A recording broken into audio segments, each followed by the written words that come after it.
விஜய் டிவில ஒளிபரப்பாகி வரும் cook with Comali season 6ல இந்த வாரம் டாப் 8 செலிப்ரேட் பண்ற விதமா ஃபேமிலி மெம்பர்ஸ் எல்லாம் வர வச்சு ஒரு செலிப்ரேஷன் மாதிரி பண்ணி இருக்கிறாங்க.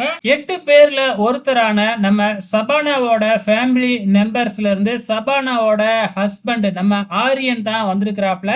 ஆரியன் வந்து என்ன சொல்லியிருக்கிறாரு அப்படின்னு பாத்தீங்கன்னா, நான் சபானாவை கல்யாணம் பண்ணதுக்கு அப்புறம் தான் நான் யாரு அப்படிங்கறதே நிறைய பேருக்கு தெரிஞ்சுது. அந்த அளவுக்கு சபானா தான் வந்து பாத்தீங்கன்னா சபானாவால தான் நான் ஃபேமஸே ஆனேன் அப்படின்னு ஓப்பனாவே சொல்லியிருப்பாப்புல. காரணம் என்ன அப்படின்னு பாத்தீங்கன்னா, அந்த டைம்ல ஆரியன் வந்து பாக்கியலட்சுமி சீரியல்ல ஒரு ரோல் பண்ணியிருப்பாப்புல. அதே டைம்ல நம்ம சபானா வந்து செம்பருத்தி சீரியல்ல ரொம்ப பீக்ல இருந்தாங்க. அந்த டைம்ல தான் இவங்க காதலிக்கவே ஆரம்பிச்சாங்க. சோ அதுக்கப்புறம் தான் வந்து பாத்தீங்கன்னா, சபானாவோட வீட்டுக்காரர் யாரு? ஆரியன். இவரு பாக்கியலட்சுமி சீரியல்ல நடிக்கிறாராச்சே அப்படின்னு நம்ம எல்லாருக்குமே தெரிய வரும். சோ சபானா வந்து இந்த அளவுக்கு ஃப்ரீடமா இந்த குக்கு வித் கோமாளி செட்ல பயங்கரமா பண்ணிக்கிட்டு இருக்காங்க அப்படின்னா, அதுக்கு முக்கிய காரணம் நம்ம ஆரியன் தான். சோ ஆரியன் வந்து சபானாவுக்கு எந்த ரெஸ்ட்ரிக்ஷனும் குடுக்கிறதே இல்ல.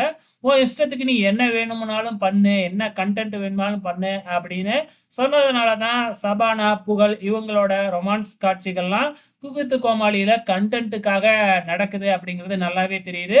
ஓகே ஃபிரெண்ட்ஸ், உங்களோட கமெண்ட்ஸ மறக்காம இந்த வீடியோ கீழ கமெண்ட் பண்ணுங்க.